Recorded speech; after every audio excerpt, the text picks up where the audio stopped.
ಎಷ್ಟು ಶೆಕೆ ಇದೆಯಲ್ಲ, ಹೀಗೆ ಇಷ್ಟೊಂದು ಶೆಕೆ. ಓ ಗಾಡ್, ಇನ್ನ ಈ ಸಮ್ಮರ್ ಹೀಟ್, ಈ ತಾಪಮಾನ ಇನ್ನ ಎಷ್ಟು ಹೆಚ್ಚೆಚ್ಚಿಗೆ ಆಗ್ತಾ ಹೋಗ್ತದ. ಓ ಗಾಡ್, ಹೆಂಗಪ್ಪ ನಿಭಾಯಿಸ್ಬೇಕು. ಬಟ್ ನಮ್ದೇ ಹೀಗಿರ್ಬೇಕಾದ್ರೆ ನಾನು ಯೋಚನೆ ಮಾಡ್ತಿದ್ದೀನಿ ಗರ್ಭಿಣಿಯರ ಪಾಡು ಹೇಗಿರ್ಬೋದು ಈ ಸಮ್ಮರ್ ಅಲ್ಲಿ ಅಂತ. ಬಿಕಾಸ್ ಹೊರಗಡೆನೆ ತಾಪಮಾನ ಈ ರೀತಿ ಇರ್ಬೇಕಾದ್ರೆ ಆಬ್ವಿಯಸ್ಲಿ ಅದು ಅವ್ರ ದೇಹದ ಮೇಲೆ ಇಂಪ್ಯಾಕ್ಟ್ ಮಾಡೇ ಮಾಡ್ತದಲ್ಲ. ಲೈಕ್ ಡಿಹೈಡ್ರೇಟ್ ಬೇಗ ಆಗ್ತಾರ, ಮತ್ತೆ ಒಂದ್ ಸ್ವಲ್ಪ ಅನ್ಕಂಫರ್ಟೇಬಲ್ ಇದ್ದೇ ಇರ್ತದ. ಇದ್ರ ಜೊತೆಗೆ ಬೇಬಿ ಮೇಲೂ ಎಫೆಕ್ಟ್ ಮಾಡ್ತದ ಈ ಸಮ್ಮರ್ ಹೀಟ್.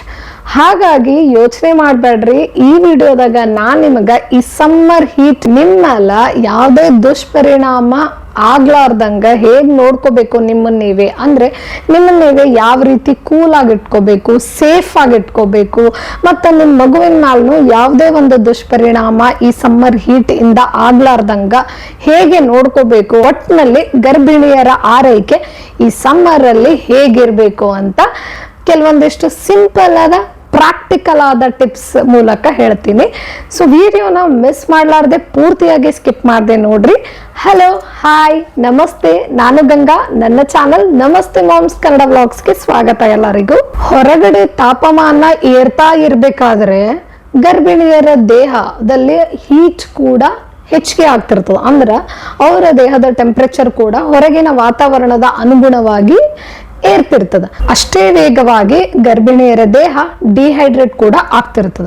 ಸೊ ಹೀಟಪ್ ಆಗೋದು, ಡಿಹೈಡ್ರೇಟ್ ಆಗೋದು, ಈ ಟೈಮಲ್ಲಿ ನಿಮ್ಮ ಬಾಡಿ ನಿಮಗ ಮತ್ತು ನಿಮ್ಮ ಬೇಬಿಗೆ ಕೂಲ್ ಆಗಿಡಕ ಟ್ರೈ ಮಾಡ್ತಿರ್ತದೆ. ಸೊ ಅದು ಓವರ್ ವರ್ಕ್ ಆಗ್ಬಿಡ್ತದೆ ನಿಮ್ಮ ದೇಹಕ್ಕೆ.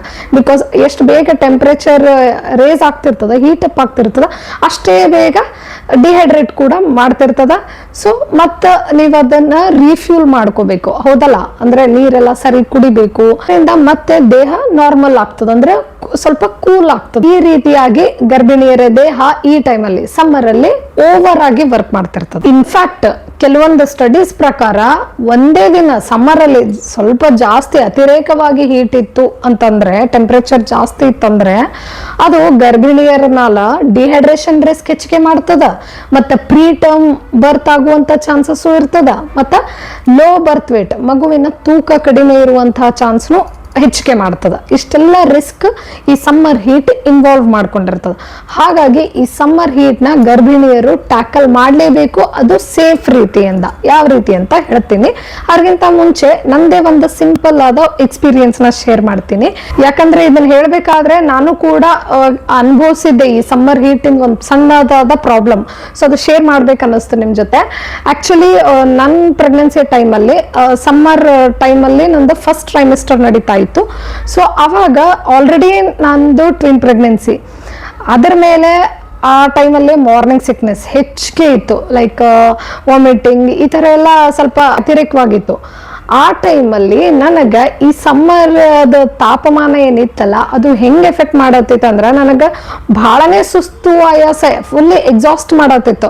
ಒಂದು ಸ್ವಲ್ಪ ಹಾಸ್ಪಿಟಲ್ಗೆ ಚೆಕಪ್ಪಿಗೆ ಹೋಗಿ ಬಂದ್ರು, ಬಿಸಿಲಲ್ಲಿ ಹೋಗಿರ್ತಿದ್ವಲ್ಲ, ಅಂದ್ರೆ ಕಾರಲ್ಲೇ ಹೋದ್ರು ಕೂಡ, ಬಟ್ ಆ ತಾಪಮಾನ ಆ ರೀತಿ ಬಾಡಿ ಮೇಲೆ ಎಫೆಕ್ಟ್ ಮಾಡ್ತಿತ್ತು. ಒಂಥರ ಡಿಸಿನೆಸ್ಸು, ಎಕ್ಸಾಸ್ಟ್ ಆಗಿ ಫೀಲ್ ಆಗೋದು. ಸೊ ಈ ಹೀಟಿಂದಾನೇ ಓವರ್ ಎಕ್ಸಾಸ್ಷನ್ ಆಗ್ತಿತ್ತು. ನನಗೆ ಹೆಂಗ್ ಅನಿಸ್ತಿತ್ತು ಅಂದ್ರೆ, ಎಷ್ಟು ಬೇಗ ಡಿಹೈಡ್ರೇಟ್ ಆಗ್ಲತ್ತೀನಿ ನಾನು, ನೀರು ಕುಡಿತಾನೆ ಇರಬೇಕಲ್ಲ ಅಂತಂದು. In fact there is no option, ಬೇರೆ ಆಪ್ಷನ್ ಇಲ್ಲ. ಈ ಸಮ್ಮರ್ ಹೀಟ್ ಟ್ಯಾಕಲ್ ಮಾಡ್ಬೇಕಂದ್ರೆ ಫ್ಲೂಯಿಡ್ ಎಲ್ಲ ಚೆನ್ನಾಗಿ ತಗೊಳ್ಳೇಬೇಕಾಗ್ತದೆ. ಆಕ್ಚುಲಿ ಗರ್ಭಿಣಿ ಆದಾಗ ಆಲ್ರೆಡಿ ಬಾಡಿ ಟೆಂಪರೇಚರ್ ಸ್ವಲ್ಪ ಹೈಯರೇ ಇರ್ತದೆ ಸ್ಲೈಟ್ಲಿ, ಅದ್ರ ಮೇಲೆ ಸಮ್ಮರ್ ಹೀಟ್ ಬೇರೆ. ಸೊ ಒಬ್ವಿಯಸ್ಲಿ ಎಲ್ಲ ಡಿಹೈಡ್ರೇಷನ್ ಜಾಸ್ತಿ ಆಗೋದು. ಬಟ್ ನಂದು ಇನ್ನೂ ಫಸ್ಟ್ ಟ್ರೈಮಿಸ್ಟರ್ ಇರೋ ಕಾರಣ ಪ್ರೀ ಟರ್ಮ್ ಬರ್ತ್ ವೇಟ್ ಆ ರಿಸ್ಕ್ ಎಲ್ಲ ಇರಲಿಲ್ಲ. ಬಟ್ ಮಾರ್ನಿಂಗ್ ಸಿಕ್ನೆಸ್ ಏನು ಆಗ್ಲತ್ತಿತ್ತಲ್ಲ, ಅದಕ್ಕೆ ಇದು ಇನ್ನೊಂದಿಷ್ಟು ಆಡ್ ಆನ್ ಆಗ್ಬಿಡ್ತು. ಓವರ್ ಎಕ್ಸಾಷನ್ ಆ ಥರ ಆಗ್ತಾ ಇತ್ತು, ಡಿಸಿನೆಸ್ ಇರ್ತಿತ್ತು. ಅದು ಒಂಥರ ನನಗೆ ಟ್ಯಾಕಲ್ ಮಾಡೋಕ್ಕೆ ಹಾರ್ಡ್ ಆಯಿತು. ಬಟ್ ಆ ಟೈಮಲ್ಲಿ ಸೇಫ್ಟಿ ಬಗ್ಗೆ ಸ್ವಲ್ಪ ಇಂಪಾರ್ಟೆನ್ಸ್ ಕೊಡಬೇಕಾಗ್ತದೆ, ಆ ಕಡೆ ಮಹತ್ವ ಕೊಡಬೇಕಾಗ್ತದೆ. ಲೈಕ್ ಈ ಹೀಟ್ ಮಗುವಿಗೇನು ಪ್ರಾಬ್ಲಮ್ ಆಗ್ಲಾರ್ದಂಗೆ ನೋಡ್ಕೊನೇಬೇಕಾಗ್ತದೆ. ಅದಕ್ಕೆ ಫ್ಲೂಯಿಡ್ಸ್ ಚೆನ್ನಾಗಿ ತಗೊಳ್ತಾ ಇರಬೇಕಾಗ್ತದೆ. ಬಟ್ ಆಕ್ಚುಲಿ ಇದು ಎಕ್ಸ್ಪೀರಿಯನ್ಸ್ ಯಾಕೆ ಶೇರ್ ಮಾಡಿದೆ ಅಂದ್ರೆ, ಈ ಸಮ್ಮರ್ ಹೀಟ್ ಬರೀ ನಮಗೆ ಡಿಸ್ಕಂಫರ್ಟ್ ಮಾಡಲ್ಲ, ಅಂದ್ರೆ ಅನ್ಕಂಫರ್ಟೇಬಲ್, ಇರಿಟೇಷನ್, ಸುಸ್ತು ಇದಷ್ಟೇ ಮಾಡಲ್ಲ, ಇದು ಒಂದು ಹೆಲ್ತ್ ರಿಸ್ಕ್ನು ಕ್ಯಾರಿ ಮಾಡ್ತದ. ಲೈಕ್ ನೋಡ್ರಿ, ಓವರ್ ಆಗಿ ಎಕ್ಸಾಷನ್ ಆದಾಗ ನಾವು ಆಕ್ಟಿವ್ ಆಗಿರಂಗಿಲ್ಲ. ಸೊ ಅದು ಇಂಟರ್ನ್ ಮಗುವಿನ ಮೇಲೂ ಎಫೆಕ್ಟ್ ಮಾಡ್ತದ, ನಮ್ಮ ಮೆಂಟಲ್ ಹೆಲ್ತ್ ಮೇಲೂ ಎಫೆಕ್ಟ್ ಮಾಡ್ತದ. ಸೊ ಒಂದಕ್ಕೊಂದು ಲಿಂಕ್ ಇರ್ತದ, ಹೆಲ್ತ್ ರಿಸ್ಕ್ನು ಕಾಸ್ ಮಾಡ್ತದ. ಹಾಗಾಗಿ ಸರಿಯಾದ ರೀತಿಯಲ್ಲಿ ಇದನ್ನು ನಿಭಾಯಿಸೋದು ಅವಶ್ಯಕ ಆಗ್ತದ. ಸರಿಯಾದ ರೀತಿಯಲ್ಲಿ ಅಂದ್ರೆ ಏನು, ಯಾವ ರೀತಿ ನಿಭಾಯಿಸಬಹುದು ಇದು? ಆಬ್ವಿಯಸ್ಲಿ ನೀವು ಗೆಸ್ ಮಾಡಬಹುದು. ಹೆಂಗ ಅಂತಂದ್ರೆ ನಾ ಹೇಳಿದ್ದೀನಿ ಆಲ್ರೆಡಿ, ಫ್ಲೂಯಿಡ್ಸ್ ಅಂದ್ರೆ ಅದರಲ್ಲೂ ವೆರಿ ಇಂಪಾರ್ಟೆಂಟ್ ಯಾವ್ದು ಹೇಳ್ರಿ? ಏನ್ ತಗೊಂಡ್ರೆ ನಾವು ಇದನ್ನ ಕರೆಕ್ಟ್ ಆಗಿ ಟ್ಯಾಕಲ್ ಮಾಡ್ಬೋದು? ಕಮೆಂಟ್ ಸೆಕ್ಷನ್ ಆಗಿ ಹೇಳ್ರಿ. ಓಕೆ, ಕರೆಕ್ಟ್ ಆಗಿ ಹೇಳಿರಿ. ಐ ಥಿಂಕ್ ಆಲ್ಮೋಸ್ಟ್ ಎಲ್ಲರೂ ಹೇಳಿರ್ತಿರಿದು. ನೀರು ಚೆನ್ನಾಗಿ ಕುಡಿಬೇಕಾಗ್ತದ. ಎಷ್ಟು ಚೆನ್ನಾಗಿ ನೀರು ಕುಡಿತೀವಿ ಅಷ್ಟೇ ನಮ್ಮ ಬಾಡಿ ಹೈಡ್ರೇಟೆಡ್ ಆಗಿರ್ತದ. ಸೊ ಮೇನ್ ಫೋಕಸ್ ನಮ್ದು ಹೈಡ್ರೇಷನ್ ಮ್ಯಾಲ ಇರಬೇಕು ಈ ಸಮ್ಮರಲ್ಲಿ. ಗರ್ಭಿಣಿಯರು ಎಲ್ಲರೂ ಇದರ ಮ್ಯಾಲ ಬಹಳನೇ ಫೋಕಸ್ ಮಾಡ್ರಿ. ಈ ಸಮ್ಮರ್ ಟೈಮಲ್ಲಿ ನೀರು ಚೆನ್ನಾಗಿ ಕುಡೀರಿ, because it helps you protect from so many other problems. ಯಾವಾಗಲೂ ಒಂದು ಬಾಟಲ್ ನೀವು ಆ ರೂಮಲ್ಲಿ ಈ ರೂಮಲ್ಲಿ ಯಾವ ರೂಮಲ್ಲಿ ಕೂತ್ರು ಒಂದು ಬಾಟಲ್ ನಿಮ್ಮ ಜೊತೆ ಕ್ಯಾರಿ ಮಾಡ್ಕೊಳ್ಳೋದು ಬಹಳನೇ ಬೆಸ್ಟ್ ಐಡಿಯಾ ಅಂತ ನನ್ನ ಅನಿಸಿಕೆ. ಯಾಕಂದ್ರೆ ನಾ ಹೇಳ್ದಂಗ ಬೇಗ ಡಿಹೈಡ್ರೇಟ್ ಆಗ್ತಿರ್ತೀರಿ. You have to go on sipping water. ಅದಕ್ಕೆ ನಿಮ್ ಜೊತೆಗೆ ಇಟ್ಕೊರಿ. ಬೇಗನೆ ಥರ್ಸ್ಟಿನೂ ಫೀಲ್ ಆಗ್ತದ. ಆ ಥರ್ಸ್ಟಿ ಯಾವಾಗ ಫೀಲ್ ಆಗ್ತದಲ್ಲ ಅವಾಗ ನೀವು ಅನ್ಕೋರಿ ಅದು ಡಿಹೈಡ್ರೇಟ್ ಆಗ್ಯದ, ಅದಕ್ಕೆ ನಿಮಗಾದ ನೀರಡಿಕೆ ಆಗ್ಲತ್ತದ. ಸೊ ಅವಾಗವಾಗ ಸ್ವಲ್ಪ ಸ್ವಲ್ಪ ನೀರು ಸಿಪ್ ಮಾಡ್ತಾ ಇರಬೇಕು. Hydration is very important. And ಏನಂದ್ರೆ ಬರೀ ನೀರಂತಲ್ಲ, ಫ್ಲೂಯಿಡ್ ರೀತಿಯಲ್ಲಿ ನಿಮ್ಮ ದೇಹನು ಕೂಲ್ ಆಗಿಡಬೇಕು. ಆ ರೀತಿಯಾದ ಏನೇ ಇದ್ರು ಅದನ್ನು ಕೂಡ ತಗೋಬಹುದು. ಲೈಕ್ ಫ್ರೂಟ್ ಜ್ಯೂಸಸ್ ತಗೊಂಡ್ರು, ಹೊರಗಡೆ ಫ್ರೂಟ್ ಜ್ಯೂಸಸ್ ಏನು ಸಿಗ್ತಾವಲ್ಲ ಅದನ್ನ ಅವಾಯ್ಡ್ ಮಾಡ್ರಿ. ಬಿಕಾಸ್ ಹೊರಗಡೆ ಶುಗರ್ ಹಾಕಿರ್ತಾರ, ಅಥವಾ ಪ್ಯಾಕ್ಡ್ ಜ್ಯೂಸಸ್ ಇತ್ತಂದ್ರೆ ಅದು ಕೂಡ ಪ್ರಿಸರ್ವೇಟಿವ್ಸ್, ಆಡಿಟಿವ್ ಕಲರ್ಸ್ ಹಾಕಿರ್ತಾರೆ. ಸೊ ಅದು ಯಾವುದು ಸೇಫ್ ಅಲ್ಲ ಪ್ರೆಗ್ನೆನ್ಸಿನಾಗ. ಅದಕ್ಕೆ ಆದಷ್ಟು ಮನೆಯಲ್ಲಿ ಜ್ಯೂಸ್ ಮಾಡ್ಕೋರಿ. ಜ್ಯೂಸ್ ಮಾಡ್ಕೊಳಕ್ಕಾಗಿಲ್ಲ ಅಂದ್ರೂ ಡೋಂಟ್ ವರಿ, ಹಣ್ಣುಗಳ ಹಾಗೆ ಸೇವನೆ ಮಾಡ್ರಿ. ಹಣ್ಣುಗಳಂದಾಗ್ನು ಕೆಲವೊಂದು ನಿಮ್ಮ ಬಾಡಿ ಟೆಂಪ್ರೇಚರ್ ಹೆಚ್ಚಿಗೆ ಮಾಡ್ತಾವ, ಕೆಲವೊಂದು ಕೂಲ್ ಆಗಿರ್ತಾವ ನಿಮ್ಮ temperature, I mean body temperature. ಅಂತ ಹಣ್ಣು ಯಾವ್ದು ಹೇಳ್ರಿ ಈ ಸಮ್ಮರಲ್ಲಿ? Yes, you are right, watermelon, ಕಲ್ಲಂಗಡಿ ಹಣ್ಣು. ಅದು ನೀರ್ನು ಹೆಚ್ಚಿಗೆ ಇರ್ತದ ಅದರಲ್ಲಿ, ಮತ್ತೆ ಫೈಬರ್ ಪ್ರೊವೈಡ್ ಮಾಡ್ತದ, ಲೈಕ್ ನ್ಯೂಟ್ರಿಯೆಂಟ್ಸ್ ಪ್ರೊವೈಡ್ ಮಾಡ್ತದ. ಅದ್ರ ಜೊತೆಗೆ ನಿಮಗೆ ಹೈಡ್ರೇಟೆಡ್ ಆಗು ಇಡ್ತದ. ಈ ಕಲ್ಲಂಗಡಿ ಹಣ್ಣಿಂದ ಎಷ್ಟೆಲ್ಲ ಬೆನಿಫಿಟ್ಸ್ ಆಗ್ತಾವಂತ ನಾ ಸೆಪರೇಟ್ ವಿಡಿಯೋ ಮಾಡಿ ಹೇಳೀನಿ. ಬೇಕಂದ್ರೆ ಆ ವಿಡಿಯೋ ಚೆಕ್ ಮಾಡ್ಕೋರಿ, ಕೆಳಗೆ ಡಿಸ್ಕ್ರಿಪ್ಷನ್ ಬಾಕ್ಸ್ನಾಗ ಕೊಟ್ಟಿರ್ತೀನಿ. ಮಿಸ್ ಮಾಡಾದ್ರೆ ಚೆಕ್ ಮಾಡ್ಕೋರಿ. ಬಿಕಾಸ್ ಈಗ ಸಮ್ಮರ್ ಅಲ್ಲ, ಭಾಳ ಹೆಲ್ಪ್ ಆಗ್ತದೆ ನಿಮ್ಗೆ. ಡೈಲಿ ವಾಟರ್ ಮೆಲನ್ ತಂದು ತಿಂತೀರಿ ನೀವು ಅವಾಗ.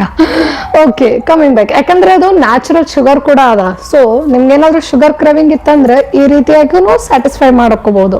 ಓಕೆ, ಆ ವಿಡಿಯೋ ಚೆಕ್ ಮಾಡ್ರಿ, ಅದರಲ್ಲೆಲ್ಲ ಭಾಳ ಡೀಟೇಲ್ ಆಗಿ ಹೇಳಿದ್ದೀನಿ. ಓಕೆ, ನೆಕ್ಸ್ಟ್ ಏನಂದ್ರೆ ಕೊಕೊನಟ್ ವಾಟರ್, ಎಳ್ನೀರು.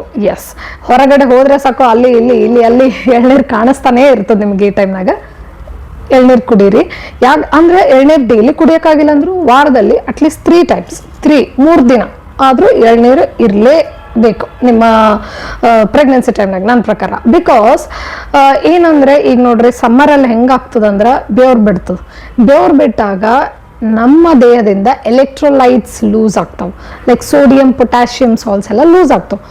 ಎಳ್ನೀರು ಮುಖಾಂತರ ನಮಗೆ ಚೆನ್ನಾಗಿ ಎಲೆಕ್ಟ್ರೋಲೈಟ್ ಸಿಗ್ತದೆ. ಸೊ ಎಳ್ನೀರು ನಿಮ್ಮ ಬಾಡಿನಾಗ ಹೋದಾಗ ಅದು ನಿಮ್ಮ ದೇಹ ತಂಪು ಮಾಡ್ತದ, ಮತ್ತು ನಿಮ್ಮ ಬಾಡಿಗೆ ಬೇಕಾದಂಥ ಎಲೆಕ್ಟ್ರೋಲೈಟ್ಸ್ ಕೊಡ್ತದ. ಇದರಿಂದ ನೀವು ಎನರ್ಜೆಟಿಕ್ ಆಗಿ ಫೀಲ್ ಆಗ್ತೀರಿ, ಮತ್ತು ಫ್ರೆಶ್ ಆಗು ಅನಿಸ್ತೀರಿ, ಮತ್ತು ನಿಮ್ಮ ಬಾಡಿ ವೀಕ್ ಆಗಂಗಿಲ್ಲ. ಈಗ ಡಿಹೈಡ್ರೇಟ್ ಆದಂಗೆ ಹೆಂಗಾಗ್ಬಿಡ್ತದ ಅಂತಂದರೆ, ನೀವು ಇದೇನು ಹೈಡ್ರೇಷನ್ ಮೇಂಟೈನ್ ಮಾಡಲಿಲ್ಲ ಅಂದರೆ ವೀಕ್ನೆಸ್ ಆಗಿಬಿಡ್ತದ. ಆಮೇಲೆ ಕ್ರಾಂಪ್ಸ್ ಎಲ್ಲ ಹೆಚ್ಚಿಗೆ ಅನ್ನಿಸ್ತವ, ಸಣ್ಣ ಸಣ್ಣ ಸೆಳೆತ, ನೋವು ಅದೆಲ್ಲ ಹೆಚ್ಚಿಗೆ ಅನ್ನಿಸ್ತದ. ಆಮೇಲೆ ಡಿಸಿನೆಸ್, ನಾನು ಕೂಡ ಅನುಭವಿಸಿದೆ ಅಂತ, ಅಷ್ಟು ವೀಕ್ ಅನ್ನಿಸ್ತಿರ್ತದೆ ಬಾಡಿ.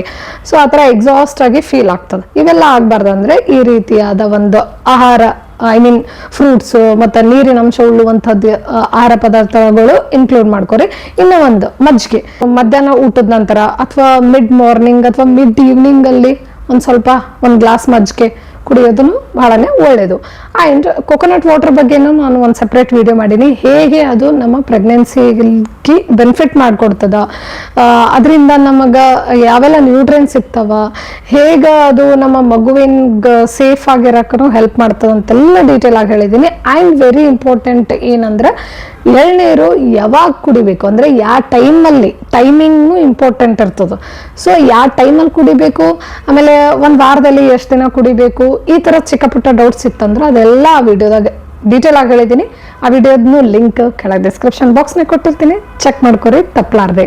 ನೆಕ್ಸ್ಟ್ ಏನು ತಗೋಬೇಕಂತ ಹೇಳದೆ ಯಾವುದನ್ನು ಅವಾಯ್ಡ್ ಮಾಡಬೇಕು ಅಂತನೂ ತಿಳ್ಕೊಳ್ಳೋದು ಇಂಪಾರ್ಟೆಂಟ್ ಆಗ್ತದೆ. ಬಿಕಾಸ್ ಕೆಲವೊಂದು ಆಹಾರ ಪದಾರ್ಥಗಳು ಹೆಂಗಿರ್ತಾವಂದ್ರೆ ಇದು ನಿಮ್ಮ ಬಾಡಿ ಕೂಲ್ ಮಾಡೋ ಬದಲು ಇನ್ನೂ ಎಷ್ಟು ಹೀಟ್ ಹೆಚ್ಚಿಗೆ ಮಾಡ್ತವೆ. Already summer heat that is affecting your body, and pregnant ಇದ್ದಾಗ ಸ್ಲೈಟ್ ಆಗಿ ಬಾಡಿ ಟೆಂಪ್ರೇಚರ್ ಕೂಡ ಹೈ ಇರ್ತದ. ಅದು ಮತ್ತೆ ನೀವು ಹೀಟ್ ಆಗುವಂಥ ಹಣ್ಣು ಅಥವಾ ಆ ಥರ ಏನೋ ಒಂದು ಆಹಾರ ಪದಾರ್ಥ ತಗೊಂಡಾಗ ಅದು ಉಲ್ಟಾ ಹೀಟ್ ಜಾಸ್ತಿನೇ ಮಾಡ್ತದ. ಆಬ್ವಿಯಸ್ಲಿ ನಿಮ್ಮ ದೇಹದ ಮೇಲೂ ಅದು ನೆಗೆಟಿವ್ ಪರಿಣಾಮ ಬೀರ್ತದ, ಅದರಿಂದ ಇಂಟಲ್ ಮಗುವಿನ ಮೇಲೂ ನೆಗೆಟಿವ್ಲಿ ಇಂಪ್ಯಾಕ್ಟ್ ಮಾಡ್ತದೆ. ಸೊ ಕೆಲವೊಂದಿಷ್ಟು ಅವಾಯ್ಡ್ ಮಾಡ್ಬೇಕಾಗ್ತದೆ. ಏನಂದ್ರೆ ಟೀ ಮತ್ತು ಕಾಫಿ ಈ ಟೈಮಲ್ಲಿ ಅವಾಯ್ಡ್ ಮಾಡ್ರಿ. ಗರ್ಭಿಣಿಯಾಗಿದ್ರಿ ಅಂದ್ರೆ ನೀವು ಟೀ ಕಾಫಿ ಲವರ್ ಆಗಿದ್ರು ಕೂಡ ಈ ಟೈಮ್ನಾಗ ಜಸ್ಟ್ ಅವಾಯ್ಡ್ ಇಟ್. ಅದರ ಬದಲು ರೀಪ್ಲೇಸ್ ಇಟ್ ಬೈ ಜ್ಯೂಸ್ ಅಥವಾ ರಾಗಿ ಗಂಜಿ. ಅದು ನಿಮ್ಮ ದೇಹ ತಂಪು ಮಾಡ್ತದ ಮತ್ತು ಆರೋಗ್ಯಕ್ಕೂ ಒಳ್ಳೇದಾಗಿರ್ತದ, ಮಗುವಿಗೂ ಬಹಳನೇ ಒಳ್ಳೇದು, ಸೇಫ್. ಮಜ್ಜಿಗೆ ಕುಡಿತಾ ಇರ್ಬೋದು. ಈ ರೀತಿಯಾದ ಒಂದು ರೀಪ್ಲೇಸ್ ಮಾಡ್ಕೊರಿ ಟೀ ಕಾಫಿ ಬದಲು. ಆ್ಯಂಡ್ ಶುಗರಿ ಡ್ರಿಂಕ್ಸ್ ಎಲ್ಲ ಅವಾಯ್ಡ್ ಮಾಡಿ. ಆಮೇಲೆ ಹೊರಗಡೆ ಏನ್ ಸಿಗ್ತದಲ್ಲ ಶುಗರಿ ಡ್ರಿಂಕ್ಸ್ ಅಂದ್ರೆ ಪ್ಯಾಕ್ಡ್ ಜ್ಯೂಸಸ್ ಅಲ್ಲಿ ಸಕ್ಕರೆ ಇರುತ್ತದ. ಆಮೇಲೆ ಹೊರಗಡೆ ಏನ್ ಸಿಗುವಂತ ಕೋಲ್ಡ್ ಡ್ರಿಂಕ್ಸ್ ಅದ್ರಾಗೆಲ್ಲ ಶುಗರ್ ಇರುತ್ತದ. ಸೊ ಅದನ್ನೆಲ್ಲ ಟೋಟಲಿ ಅವಾಯ್ಡ್ ಮಾಡ್ರಿ, because it is unsafe during pregnancy. Next ನಾವ್ ಹೆಂಗ್ ಡ್ರೆಸ್ ಮಾಡ್ಕೋತೀವಿ ಈ ಸಮ್ಮರ್ ಅಲ್ಲಿ ಪ್ರೆಗ್ನೆಂಟ್ ಆಗಿದ್ದಾಗ ಅದು ಕೂಡ ಇಂಪಾರ್ಟೆಂಟ್ ಆಗ್ತದೆ. ಯಾಕಂದ್ರೆ ಬಿಗಿಯಾದ ಬಟ್ಟೆ, ಟೈಟ್ ಆಗಿರುವಂಥದ್ದು, ಆ ಥರ ಬಟ್ಟೆನ ಈ ಸಮ್ಮರಲ್ಲಿ ಗರ್ಭಿಣಿಯಾಗಿದ್ದಾಗ ಯೂಸ್ ಮಾಡತ್ತಿದ್ರಂದ್ರ ಅದು ನಿಮ್ಮ ಬಾಡಿಗೆ ಮತ್ತಿಷ್ಟು ತ್ರಾಸ ಕೊಡ್ತದೆ. ಯಾಕಂದ್ರೆ ಟೈಟ್ ಕ್ಲೋತ್ಸ್ ಏನು ಮಾಡ್ತದ, ಹೀಟ್ನ ಟ್ರ್ಯಾಪ್ ಮಾಡ್ತದೆ. ಸೊ ಮತ್ತೆಷ್ಟು ಬಾಡಿ ಹೀಟ್ ಹೆಚ್ಚಿಗೆ ಆಗ್ತದೆ. ಹಾಗಾಗಿ ಆದಷ್ಟು ಟೈಟ್ ಆಗಿರುವಂಥ ಕ್ಲೋತ್ಸ್ನ ಅವಾಯ್ಡ್ ಮಾಡ್ರಿ. ಕಂಫರ್ಟೇಬಲ್ ಆಗಿರುವಂತಹ, ಲೂಸ್ ಫಿಟ್ಟಿಂಗ್ ಆಗಿರುವಂತಹ, ಒಟ್ಟು ಟೋಟಲಿ ನಿಮಗೆ ಕಂಫರ್ಟೇಬಲ್ ಇರಬೇಕು. ಆಮೇಲೆ ಈಸಿ ಬ್ರೀದೇಬಲ್ ಕಾಟನ್ ಕ್ಲೋತ್ಸ್ ಅಂಥದನ್ನ ಯೂಸ್ ಮಾಡ್ರಿ. ಅವಾಗ ನಿಮಗೂ ಕಂಫರ್ಟೇಬಲ್ ಇರ್ತದೆ, ಇರಿಟೇಷನ್ ಇರಂಗಿಲ್ಲ. ಅದ್ರ ಜೊತೆಗೆ ಕೆಲವು ಸಿಂಪಲ್ ಹ್ಯಾಕ್ಸ್ನು ಫಾಲೋ ಮಾಡ್ಬೋದು. ಲೈಕ್ ನಿಮ್ಮ ಬಾಡಿದು ಕೋರ್ ಟೆಂಪ್ರೇಚರ್, ಲೈಕ್ ಹೀಟ್ ಜಾಸ್ತಿ ಅನ್ಸತ್ತಿತ್ತು ಅದನ್ನ ಕಮ್ಮಿ ಮಾಡಬೇಕು ಅಂದ್ರೆ ಬೆಳಗ್ಗೆ ಕೋಲ್ಡ್ ಶವರ್ಸ್ ತಗೋಬಹುದು. ಅಥವಾ ಫುಡ್ ಸೋಕಿಂಗ್ ಅಂದ್ರೆ ಒಂದು ಬಕೆಟಲ್ಲಿ ಒಂದು ಸ್ವಲ್ಪ ತಣ್ಣೀರು ಹಾಕೊಂಡು ಅದರಲ್ಲಿ ನಿಮ್ಮ ಪಾದಗಳು ಸೋಕ್ ಮಾಡಿದ್ರೆ, ಕಾಲ್ಗಳ ಒಳಗಡೆ ಹಾಕಿ ಒಂದು 10 ನಿಮಿಷ ಸೋಕ್ ಮಾಡ್ಕೊಂಡು ಕೂತ್ರೆ ನಿಮ್ಮ body core body temperature heat ಏನಿರ್ತದಲ್ಲ ಅದು ಕಡಿಮೆ ಮಾಡ್ತದೆ. ಸ್ವಲ್ಪ ನಿಮ್ಮ ದೇಹ ಕೂಲ್ ಮಾಡಕ್ಕೆ ಸಪೋರ್ಟ್ ಮಾಡ್ತದೆ. ಸೊ ಇದನ್ನು ನಿಮಗೆ ಇನ್ಸ್ಟಂಟ್ ರಿಲೀಫ್ ಬೇಕು, ಭಾಳನೇ ಹೀಟ್ ಅನ್ಸತ್ತಿತ್ತು, ಇನ್ಸ್ಟಂಟ್ ಆಗಿ ಏನೋ ರಿಲೀಫ್ ಬೇಕಂದ್ರೆ ಇದು ಟ್ರೈ ಮಾಡ್ಬೋದು. ನಾನು ಕೂಡ ಇದು ಟ್ರೈ ಮಾಡಿದ್ದೆ ನನ್ನ ಪ್ರೆಗ್ನೆನ್ಸಿನಾಗ. ಫುಡ್ ಸೋಕಿಂಗ್ ಕೋಲ್ಡ್ ವಾಟರಲ್ಲಿ ಒಂದು 5 ನಿಮಿಷನೇ ಸೋಕ್ ಮಾಡಿದ್ರು ಸ್ವಲ್ಪ ಆದ್ರೂ ನಿಮಗೆ ರಿಲ್ಯಾಕ್ಸ್ ಅನಿಸ್ತದ, ಕೂಲ್ ಅನಿಸ್ತದೆ ಬಾಡಿ. ಟ್ರೈ ಮಾಡಿ ನೋಡ್ರಿ. ನೆಕ್ಸ್ಟ್ ಆದಷ್ಟು ಪೀಕ್ ಹೀಟ್ ಟೈಮಿಂಗ್ನ ಅವಾಯ್ಡ್ ಮಾಡ್ರಿ. ಅಂದ್ರೆ ಹೊರಗಡೆ ತಾಪಮಾನ ಯಾವಾಗ ಜಾಸ್ತಿ ಇರ್ತದಲ್ಲ ಆ ಟೈಮಿಂಗ್ ಅವಾಯ್ಡ್ ಮಾಡ್ರಿ. ಲೈಕ್ ಮುಂಜಾನೆ ಒಂದು 11ರಿಂದ 4 ಗಂಟೆ ತನಕ ಹೊರಗೆ ಹೋಗೋದು ಅವಾಯ್ಡ್ ಮಾಡಿದಷ್ಟು ಸೂಕ್ತ. ಬಿಕಾಸ್ ಆ ಟೈಮಲ್ಲಿ ಹೀಟ್ ಜಾಸ್ತಿ ಇರ್ತದ. ಸೊ ನಿಮಗೆ ಮತ್ತಿಷ್ಟು ಓವರ್ ಎಕ್ಸಾಷನ್ ಆಗ್ತದೆ ಹೊರಗಡೆ ಎಲ್ಲಾರ ಆ ಟೈಮಲ್ಲಿ ತಿರುಗಾಡಿದ್ರೆ. ಆದಷ್ಟು ಏನೇ ಕೆಲಸಗಳು ಇದ್ರೂ ಮುಂಜಾನೆ ಅಥವಾ ಈವ್ನಿಂಗ್ ಟೈಮಲ್ಲಿ ಇಟ್ಕೊಳ್ಳೋದು ಸೂಕ್ತ. ಲೈಕ್ ನಾನು ನನ್ನ ಟೈಮ್ನಾಗ ಏನಾರ ಸಣ್ಣ ಪುಟ್ಟ ಗ್ರಾಸರಿ ಶಾಪಿಂಗ್ ಏನಾರ ತೊಗೊಳೋದಿತ್ತು ಅಂತಂದ್ರೆ ಈವ್ನಿಂಗ್ ಟೈಮಲ್ಲೇ ಇಟ್ಕೊಂಡು ಬಿಡ್ತಿದ್ದೆ, 6 ಗಂಟೆ 7 ಗಂಟೆಗೆ ಹಂಗೆ. ಇಲ್ಲ ಬೆಳಗ್ಗೆ ಬೇಗ ಎದ್ದು ಹೋಗೋದು ಗ್ರಾಸರಿ ಶಾಪಿಂಗ್ ಏನಾದರೂ ಇದ್ರೆ. ಸೊ ವಾಕು ಆಗ್ತಿತ್ತು, ಫ್ರೆಶ್ ಏರು ಪ್ಲಸ್ ಹೀಟಿಂದ ಬಚಾವ್. ಸೊ ಒಂದ್ಸಲ ಇದು ಕೂಡ ಫಾಲೋ ಮಾಡಿ ನೋಡ್ರಿ. It will definitely help you in tackling the summer heat. ಕೆಲವೊಂದಿಷ್ಟು ವಾರ್ನಿಂಗ್ ಸೈನ್ಸು ಹೇಳ್ತೀನಿ. ಲೈಕ್ ಈ ವಾರ್ನಿಂಗ್ ಸೈನ್ಸ್ ಗೊತ್ತಾದ್ರೆ ಲೈಕ್ ಹೀಟ್ ಜಾಸ್ತಿ ಆಗ್ಯದ ಅದನ್ನ ಏನ್ ಮಾಡ್ಬೇಕಂತನೂ ನಿಮಗೆ ಅರ್ಥ ಆಗ್ತದ. ಲೈಕ್ ಈಗ ನಿಮ್ಗೆ ಭಾಳನೇ ಡಿಸಿನೆಸ್ ಇತ್ತು, ಭಾಳ ಎಕ್ಸಾಸ್ಟೆಡ್ ಆಗಿ ಫೀಲ್ ಆಗ್ಲತ್ತಿದ್ರಿ, ಮತ್ತು ಹೆಡ್ಏಕ್ ತಲೆನೋವು ಜಾಸ್ತಿ ಆಗ್ಲತ್ತಿತ್ತು, ಮತ್ತು ನಾಜಿಯಾ ಕೂಡ ಜಾಸ್ತಿ ಇತ್ತು. ಅಂದರೆ ಒಂಥರ ಸಿಕ್ ಥರ ಫೀಲ್ ಆಗೋದು, ಟೆಂಪ್ರೇಚರ್ ಬಾಡಿ ಹೀಟ್ ಜಾಸ್ತಿ ಅನ್ಸೋದು, ವಾಮಿಟಿಂಗ್ ಸೆನ್ಸೇಷನ್ ಆಗೋದು, ಆ ಥರ ಎಲ್ಲ ಜಾಸ್ತಿ ಮಟ್ಟದಾಗ ಆಗತ್ತಿತ್ತು. ಅಂದರೆ ಒಂಥರ ಅನ್ಕಂಫರ್ಟೇಬಲ್, ನಿಂದ್ರಕ್ಕೂ ಆಗಲ್ಲ, ಒಂದು ಡಿಸಿನೆಸ್, ಹೆಡ್ಏಕು ಮತ್ತು ಕ್ರ್ಯಾಂಪ್ಸ್, ಅಲ್ಲಿ ಇಲ್ಲಿ ಸೆಳೆತ ನೋವೆಲ್ಲ ಜಾಸ್ತಿ ಅನ್ಸ್ಲತ್ತಿತ್ತು. ಅಂದ್ರೆ ಏನು ಮಾಡ್ರಿ, ಬಿಸಿಲು ಅಂತೂ ಹೊರಗಡೆ ಹೋಗೋದು ಅದೆಲ್ಲ ಅವಾಯ್ಡ್ ಮಾಡ್ರಿ.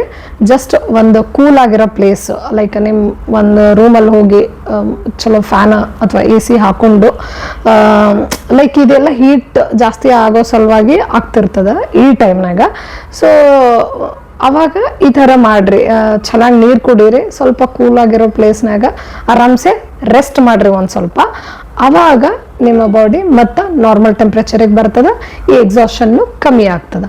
ಇದರಿಂದನೂ ಕಡಿಮೆ ಆಗಲಿಲ್ಲ, ನಿಮಗೆ ಇನ್ನೂ ಜಾಸ್ತಿ ಬಾಡಿ ಟೆಂಪ್ರೇಚರ್ ಅನ್ಸ್ಲತ್ತಿತ್ತು, ಸಿಕ್ ಫೀಲ್ ಆಗ್ಲತ್ತಿತ್ತು ಅಂತಂದ್ರೆ, ಕನ್ಫ್ಯೂಷನ್ ಥರ ಆಗ್ಲತ್ತಿತ್ತು ಅಂತಂದರೆ ಇಮ್ಮಿಡಿಯೇಟ್ಲಿ ಎರಡನೇ ಥಾಟ್ ಇರಲಾರ್ದೆ ಡಾಕ್ಟರ್ ಹತ್ರ ಹೋಗ್ಬರ್ರಿ. Because at the end of the day safety matters.